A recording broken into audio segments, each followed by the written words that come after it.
के दौरान आप जितने भी थे पेंशनर, मैं खुद था, तो मेरे साथ भी ऐसा हुआ। ऐसा नहीं कि मैं आप लोगों से अलग हूँ, मैं भी आप लोगों के साथ ही हूँ। नमस्कार दोस्तों, कोई भी काम आप ये सोचिए कि अगर आप पेंशन भोगी हैं तो आप अपने जीवित रहते कीजिए, नहीं तो आपको तो वहन नहीं करना पड़ेगा, आपके बाद जो आपके स्पॉस है उनको वहन करना पड़ेगा। मैं ऐसा इसलिए बोल रहा हूँ दोस्तों कि आज मेरे 2 व्यूअर के क्वेश्चन हैं। तो एक तो नॉर्मल क्वेश्चन है जो केएसबी के बारे में है, उसमें थोड़ा जानना ज़रूरी है। क्यों सरकार अगर आपको मदद कर रही है तो आपको लेना ज़रूरी है। और एक है एलटीए के बारे में दोस्तों, कि जो पेंशन का एरिया मिलता है। तो दोस्तों दोनों चीज़ बताऊँगा, तो चलिए दोस्तों आज का वीडियो शुरू करते हैं। दोस्तों जो पहले व्यूअर का क्वेश्चन है जो ये केएसबी के बारे में है, आप जैसा जानते हैं जो केएसबी से आपको स्कॉलरशिप मिलती है, केएसबी से स्कॉलरशिप मिलती है तो वो आपको 2 बच्चों की मिलती है। अगर आपके 3 चाइल्ड हैं और आपने पार्ट टोटल करा रखा है तीनों का, तो आप ये याद रखिए कि जैसे वीवर है, वीवर को जो परेशानी हो रही है उनके साथ आप भी समझ लीजिए कि उनके 3 चाइल्ड में से जो फर्स्ट नंबर का है वो गर्ल्स है, फिर सेकंड बॉयज है और थर्ड फिर गर्ल्स है। तो इन्होंने लास्ट सेकंड और थर्ड बच्चों का स्कॉलरशिप के लिए अप्लाई किया था। दोस्तों इनका ये रिजेक्ट हो गया थर्ड नंबर का। क्यों दोस्तों, एक चीज़ आप याद रखिए कि जो भी आप केएसबी में या आपके पीपीओ में जो आपने पार्ट टोटल कराया है, तो जो आपका फर्स्ट और सेकंड है इन्हीं का 2 का मिलेगा, ना कि 3 का मिलेगा। चाहे वो ये बड़े हो गए हों तो इनका आप नहीं ले रहे हो, आप ये सोचते हो कि मैं फर्स्ट का नहीं ले रहा हूँ, थर्ड का ले लूँ, तो ऐसा नहीं है। आप ये ध्यान रखिए कि आपको फर्स्ट और सेकंड बच्चों का ही मिलेगा केएसबी का। अब मैं चलता हूँ जो दूसरा इम्पोर्टेंट पॉइंट है, जो आप थंबनेल देख के आए हैं, जो 226 सर्कुलर निकला था 2022 में, उसके बारे में बताता हूँ आपको। तो मैंने वीडियो के स्टार्ट में कहा था कि कुछ काम आपको कर लेने चाहिए। जैसे दोस्तों मैं आपको बताता हूँ कि एक ये पेंशनर है, अब ये पेंशनर की तो डेथ हो चुकी है। अब देखिए पहले क्या था दोस्तों, सर्विस के दौरान आप जितने भी थे पेंशनर, मैं खुद था, तो मेरे साथ भी ऐसा हुआ। ऐसा नहीं कि मैं आप लोगों से अलग हूँ, मैं भी आप लोगों के साथ ही हूँ। मेरी भी सर्विस के दौरान जब मैं सर्विस में था तो मेरी मदर का नाम था नॉमिनी में, एनओके में मेरी मदर का नाम नॉमिनी में था। तो दोस्तों मैंने क्या किया कि जब मेरी मैरिज हुई तो मैंने फिर जो चेंजमेंट हो गया रूल की नॉमिनी में मैंने अपनी वाइफ का नाम किया। क्यों? मेरी मदर सीनियर सिटीजन थी। ऐसे ही पेंशनर के साथ हुआ है।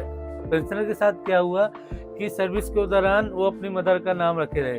अब जब वो रिटायर्ड हो गए, जब भी उनको रिटायर्ड के बाद उनकी मदर का नाम था, लेकिन उस समय तक उन्होंने मैरिज नहीं की थी। अब उन्होंने मैरिज कर ली, अपना रिटायरमेंट के बाद उन्होंने मैरिज की। मैरिज के बाद उनकी जो मदर है वो 2013 में डेथ हो गई, जब तक इन्होंने वाइफ का नाम पार्ट टोटल नहीं कराया था। और अब दोस्तों इनकी जो ये पेंशनर हैं दोस्तों, इनकी भी डेथ हो चुकी है 2022 में, जो पेंशनर है। अब दोस्तों प्रॉब्लम ये जा रही है कि जो इनकी वाइफ है, जो इन्होंने बाद में मैरिज की है, तो इनको पेंशन तो मिल रही है, पेंशन मिल रही है, ईसीएस की फैसिलिटी मिल रही है। लेकिन दोस्तों आप ये सोचिए कि जो एलटीए बकाया था, क्यों पहले तो बैंक से पेंशन आ रही थी, तो आपका जो पीडीए था या सीपीसी वो पेंशन दे रहा था। तो इनको लाइफ टाइम इनके बच्चे बोल रहे हैं या इनकी वाइफ बोल रही है कि हम एरिया कहाँ से लें, क्योंकि बैंक तो इसके एक रूल है। ये नहीं कि देखिए दोस्तों इनका पार्ट टोटल हो गया तो इनको मिल जाएगा या नॉमिनी चेंज करा लेंगे।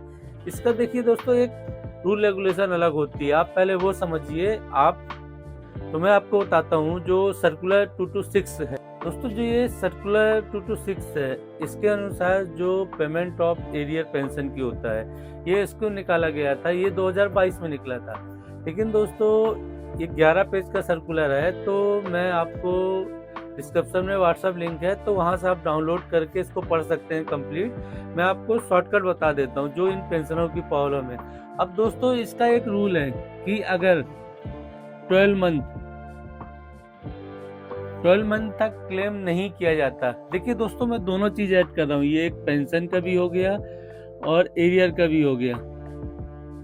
पेंशन प्लस एरियर, अगर 12 महीने तक ये इस पेंशन को क्लेम नहीं किया जाता तो जो आपका पीडीए है वो इसको क्लोज कर देता है।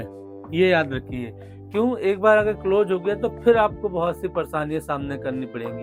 अब दोस्तों इसी सर्कुलर के अनुसार कि आपको जो अब दोबारा स्टार्ट करना, जैसे पेंशनर को उनके नॉमिनी में अभी दादी का नाम है, तो दादी के कारण उनकी मदर को नहीं मिल पा रहा है, तो वो क्या करेंगे दोस्तों, इस फॉर्म के अंदर 2 फॉर्म होते हैं मोस्टली, एक 651 है और एक 652 है। एक 652 है वो फॉर्म भर के, तो दोस्तों मेरी एक एडवाइस है कि जो ये पेंशनर है आप बैंक में जाइए और जो उनसे बोलिए कि सर मेरे को चेंज कराना है एक्चुअल जो सीपीसी में, आपके सीपीसी बोल लीजिए या पीडीए जहां भी नाम था, पीडीए में नाम है तो चेंज कराना है। उसमें आपको ये फॉर्म लगेंगे, ये आप डाउनलोड करके बैंक से भी मांग सकते हैं, अगर बैंक वाले देते हैं उनसे जानकारी ले लीजिए। क्यों दोस्तों, ये 22 में आया था, हो सकता है कुछ चेंजमेंट ना हो, तो इसलिए मैं कह रहा हूँ कि आप एक बार जाके बैंक से संपर्क कर लीजिए और ये फॉर्म ले जाइए कि सर एक 60 में इसमें आपको 2 विटनेसों की जरूरत पड़ेगी, आप उनसे साइन करा लीजिए और आप अपना देखिए आपको क्या क्या लगाना पड़ेगा। एक डेथ सर्टिफिकेट,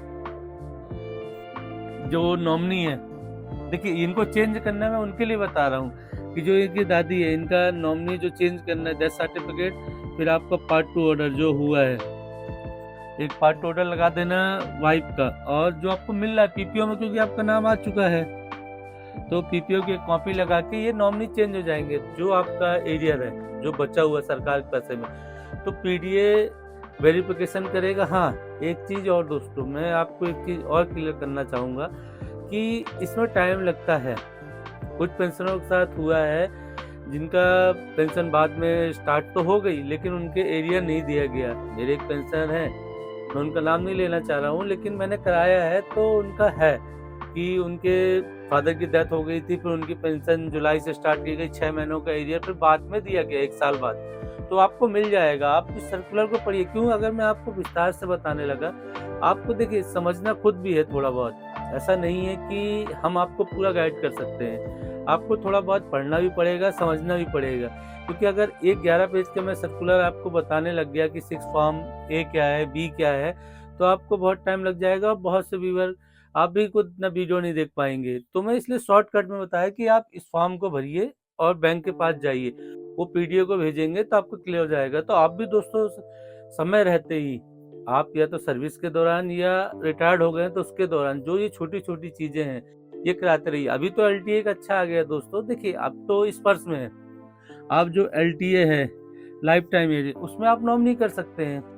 आप अपनी वाइफ को, मदर को, जिसको भी नॉमिनी करना चाहते हैं तो आप अभी कर सकते हैं कि जो आपका बकाया हो पेंशन का, कि आपके गुजरने के बाद वो मिल सके। तो आई दोस्तों आपको क्लियर हो गया। हाँ आपको अभी भी कुछ कंफ्यूजन है तो आप वीडियो के नीचे कमेंट्स कीजिए, मैं रिप्लाई देने की कोशिश करूंगा। मिलते हैं एक नई वीडियो। नमस्कार दोस्तों।